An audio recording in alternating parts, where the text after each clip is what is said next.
Apa di sana?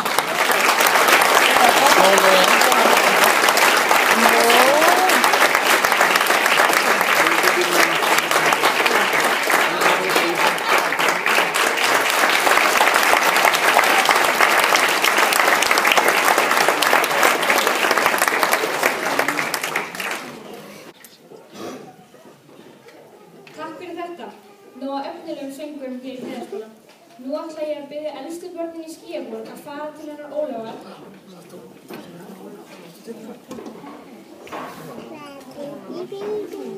Næst leiksýningin Brauðhöfðaskemmtun með elstu leikskólabörnum, nemendum í 1. til 5. bekk. Leiksýningin byggð á þjóðsögunni Brauðhöfða en hún gerist að hluta til hér í Hvalfirði. Jónella Sigurðardóttir sá leikgerð og leikstjórn. Gjörið svo vel.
Rauðhöfði sprakk eins og bara. Jú, Rauðhöfði sprakk af árásinni við að komast upp Hæstafoss Íslands og sagan segir að fundist hafi hvalbein mjög stórkostleg við vatnið. En sveitungar prestsins urðu ákaflega glaðir við að vera lausir við yfirgefna á Rauðhöfða og þökkuðu prestinum vel fyrir viðvikið.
Má fara.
Jæja, þetta er búið að vera einstaklega skemmtileg sýning.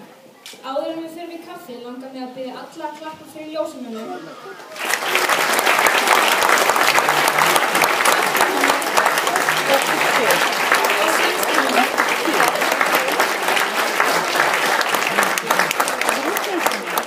Eftir æfingu á föstudaginn kom upp sú hugmynd að hafa náttfatadag í skólanum á morgun.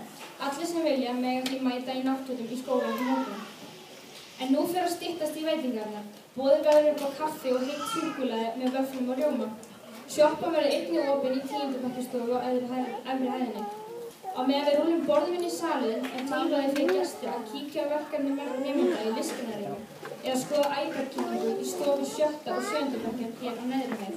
Einnig er gestum velkomið að taka þátt í orðaleiknum okkar sem er staðsettur á efri hæð í stigann.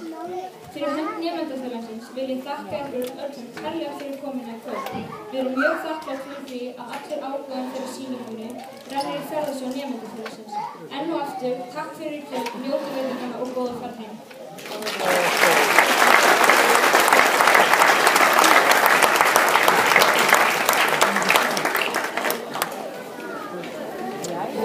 Ég var að fara að hreyfa okkur Þóra mín. Já, máttu ekki hlaupa í burtu frá mömmu.